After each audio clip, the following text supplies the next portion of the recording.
তো আমি চাইছি যে প্রদীপ মণ্ডল, এই প্রদীপ মণ্ডল একটা বিজেপি কুখ্যাত ক্রিমিনাল। ওর বাড়িতে এত মেশিন পার্ট ছিল যে দেখার মতো।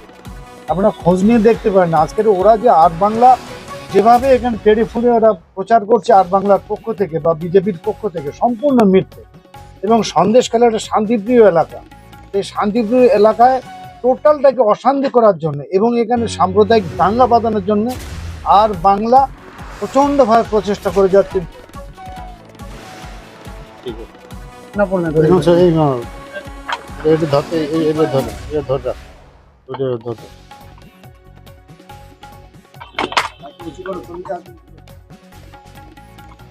এখন দেখাতে হবে, পরে যখন বলবো তখন চাঁদাটা করে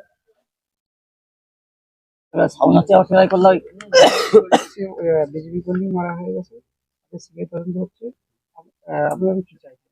ঠিক আছে, তারপর লাস্টে বলুন যে আপনার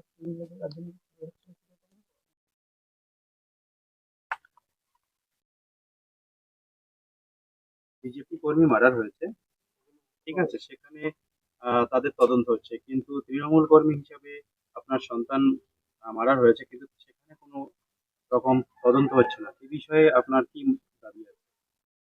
আমার দাবি হচ্ছে, আমরা সিআইডির উপর এতদিন ছিলাম, সিআইডি এটা সমস্ত কিছু করবে, আমাদের ন্যায় দেবে। কিন্তু বর্তমানে দেখছি সিআইডি সেরকম কোনো ইমপ্রুভ নেই। সে কেবলমাত্র ওরা মানে বিজেপির পক্ষ থেকে সিবিআই করেছে, আমরাও সিবিআই অ্যাটেন্ড নিয়েছি। আমরা হাইকোর্টের মহামান্য হাইকোর্টের কাছে দ্বারস্থ হয়েছি যে আমাদের কেসটাকে সিবিআইকে দেওয়া হোক এবং সিবিআই সঠিক তদন্ত করে সঠিক বিচার ব্যবস্থা বিচার করুক, এটা আমরা চাই। এই ঘটনাটা কতদিন যাবত পেন্ডিং হয়ে আছে? ধরুন 8ই জুন 2019 সালে এই ঘটনাটা ঘটেছে। আমাদের পার্টির একটা কর্মসূচি ছিল, সেই কর্মসূচির শেষে যখন আমরা তৃণমূল কংগ্রেসের পতাকা নিয়ে আসছিলাম, প্রদীপের বাড়ির সামনে এসে আমার ছেলে কাইমুল্লাহ যখন ওর ফ্ল্যাগ মারছে, তখন প্রদীপ ওরা এসে বারণ করে, বলছে আমি পতাকা মারছি, তা কি হয়েছে, আমাদের পতাকা থাকবে, আমার পতাকা থাকবে। কিন্তু এই দু এক কথা বলতে বলতে প্রদীপ হঠাৎ বন্দুক বের করে ওর মাথায় গুলি করে দিয়ে এবং অসংখ্য গুলি করছে, যেখানে আমরা কেউ দাঁড়াতে পারিনি। এবং আমার ছেলেকে মারার সঙ্গে সঙ্গে আমরা যখন সাইজে ঢুকে গেছি, আমরা দেখতে পাচ্ছি প্রদীপ মণ্ডলের বউ পদ্মা মণ্ডল, ওর ছেলে এবং আরো কিছু মহিলা মিলে আমার ছেলেকে টানতে টানতে কোপাতে কোপাতে নিয়ে গেছে।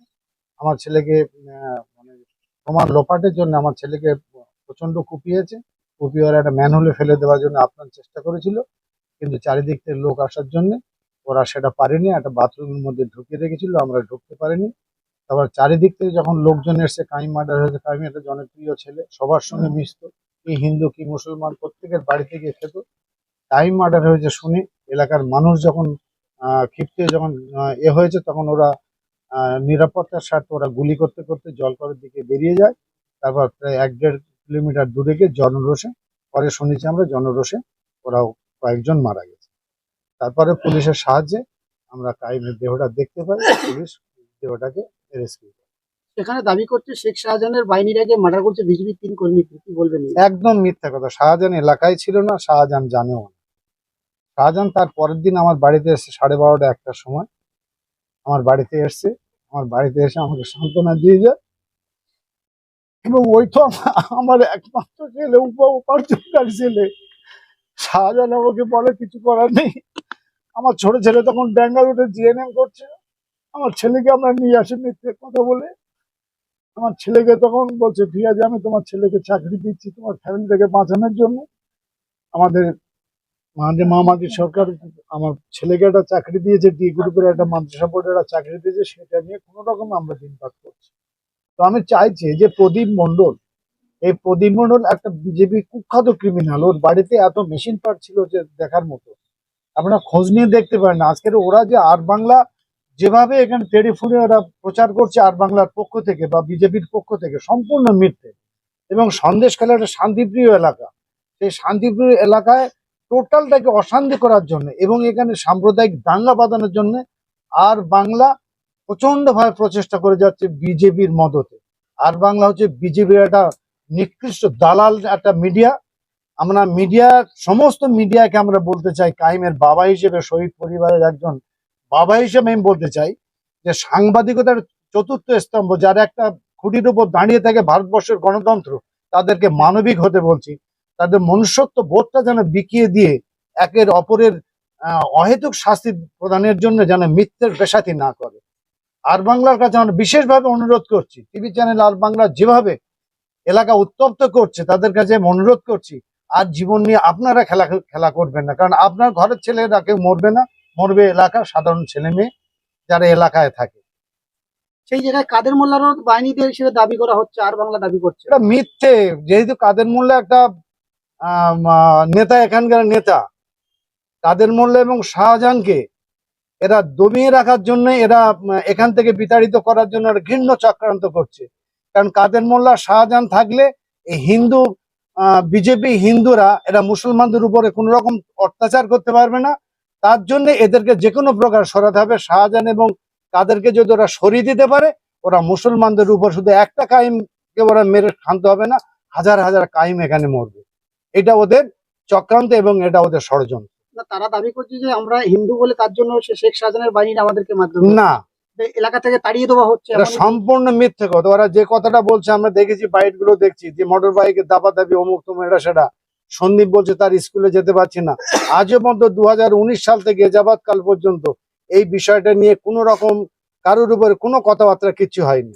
পরিষ্কার কথা, আপনারা নিশ্চয়ই জানেন যে শাহজাহানকে আজ জেলের মধ্যে দিয়েছে, সন্দেশখালী যে ঘৃণ্য চক্রান্ত সেটা জলের মতন পরিষ্কার হয়ে গেছে। শাহজাহান একটা জনপ্রিয় নেতা। শাহজাহান এলাকায় হিন্দু মুসলমান সবার প্রিয় নেতা, কাদেরও সবার প্রিয় নেতা। আপনার এলাকা খোঁজ নিয়ে দেখতে পারেন যে শুধু মুসলমান বলে নয়, কাদের এবং শাহজাহান টোটাল হিন্দু ভাইরা, প্রায় 80% হিন্দু ভাইরা এদেরকে ভাই বলে মানে, এদেরকে ছেলে বলে মানে। আপনার এটা প্রতিটি কর্নারে ওই আর বাংলার মতো শুধু ওই বিজেপি মার্কা ফ্যামিলিতে গিয়ে হবে না, সমস্ত এলাকায় গিয়ে গিয়ে আপনারা অনুসন্ধান করে দেখুন। এরা অত্যন্ত ভালো। এবং শাহজাহান তো এলাকার কি বলবো, গডফাদার বললে ভুল করব না। এবং কাদের অত্যন্ত জনপ্রিয়, কাদের হাটগাছি অঞ্চলটাকে যেভাবে উন্নয়ন করছে, এই উন্নয়নকে ওরা সহ্য করতে পারছে না যে এ থাকলে আমরা এখানে দাঁত ফোটাতে পারবো না। আপনারা আগামীতে কি পদক্ষেপ নিচ্ছেন সঠিক রায় বিচারের জন্য? আমরা সঠিক বিচারের জন্য, যেমন আমরা সিআইডির কাছে আমরা ছিল কেসটা এতদিন, সিআইডির উপর আমাদের আর ভরসা নেই। আমরা সিবিআই এর জন্য অ্যাভারেজ আমরা হাইকোর্টের দ্বারস্থ হয়েছি। আমরাও চাইছি মহামান্য হাইকোর্ট সিবিআই কে কেসটা দিক। এবং সিবিআই এর কাছে আমাদের অনুরোধ আপনাদের মারফত দিয়ে, যে সিবিআই যেন সঠিক তথ্যটা বের করে, সঠিক জিনিসটা বের করে যেন দোষীরা শাস্তি পায়, সেই আবেদন আমরা করছি। আমরা মূলত তৃণমূল কংগ্রেস করেন, তার জন্য সিবিআই তদন্ত হচ্ছে না। হ্যাঁ, আমরা মূলত তৃণমূল করি বলে সিবিআই ইডি আমাদের করছে না, এটা ঠিকই। আমরা অনুরোধ করছি সিবিআই এর কাছে যে জাত রং এসব আপনারা দেখবেন না। আপনারা হচ্ছেন একজন মানে কি গণতন্ত্রের একটা পার্ট। আপনার সেই যে গণতন্ত্রের যে শপথ নিয়ে আপনারা পড়াশুনো করে যে আপনার চাকরিটা করছেন, সেই শপথ বাক্য মাথায় রেখে জাত ধর্ম রং দেখে আপনারা করবেন না, সঠিক জিনিসটা আপনারা বের করে আনবেন। নাম? আমার নাম লিয়াকাত আলী মোল্লা। কাইম মোল্লার বাবা। আমি কাইম মোল্লার বাবা।